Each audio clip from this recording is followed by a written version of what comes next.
The impact of global climate change is getting more and more serious in recent years. Such impacts include extreme temperature, severe weather conditions, and rising sea level. City of Sydney is home for more than 170,000 people, 440,000 jobs, and many natural, cultural, and historical landmarks. As the Lord Mayor of City of Sydney points out, climate change is the biggest challenge our city faces. Like other coastal cities, Sydney is facing high risks of land inundation, storm surge, and heavy rain in the future due to global sea level rise. Adequate climate action must be taken to protect our current and future generations. In order to best protect our cities, both mitigation and adaptation strategy in planning is essential.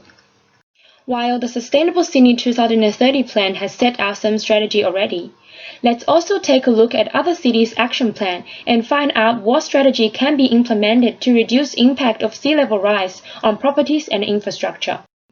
Boston is selected as the case study city because of its distinctive similarities to Sydney, as well as its relevance to the research topic. Similar to Sydney, Boston is surrounded by an ocean coastline and appears to be highly vulnerable to sea level rise. However, because of the city area of Boston is having a much lower elevation, Boston is at a much higher risk.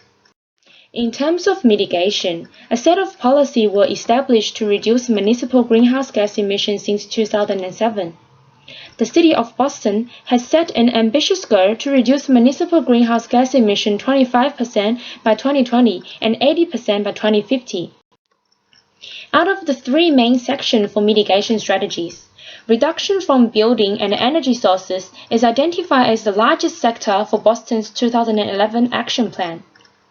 The City of Boston has launched various incentives for energy efficiency. Costs for Boston's electric and natural gas utilities is expected to be more than $60 million per year.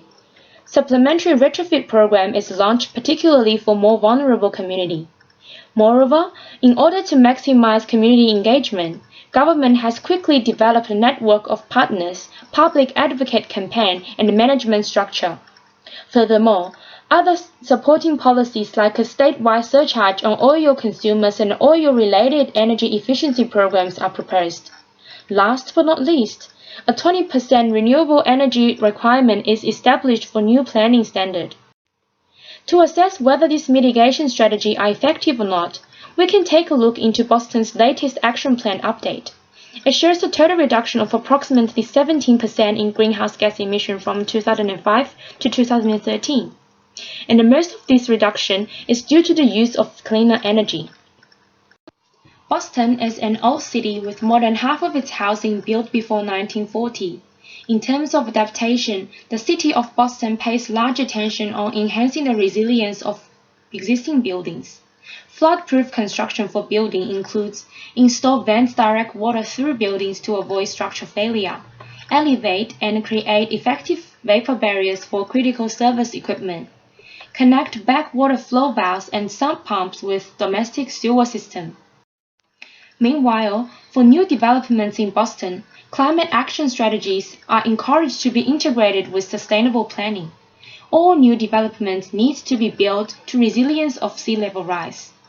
A recent study found that for each dollar invested in climate action, a benefit of more than $4 are returned. Here are some transferable actions and recommendations.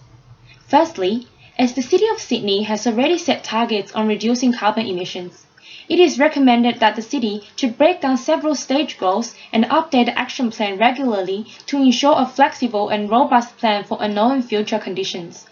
Besides, surcharge, retrofit, and public education are some examples of parallel strategy that can be implemented while focusing on reducing greenhouse gas emission. Vulnerability of existing built form needs to be assessed, and the specific protection policies can be applied to minimize loss and impact. Ensure all new developments are built to be resilient to sea level rise, minimize future effort for upgrade or improvement. Urban planners should be encouraged to think outside of the box to revolve the traditional adaptation and mitigation strategies. Besides, Another key lesson we have learned from Boston is that the government action involves an interplay of programs for implementation at federal, state, local level, and private parties. Effective implementation of government policy is highly dependent on the voluntary participation of resident, business, and community.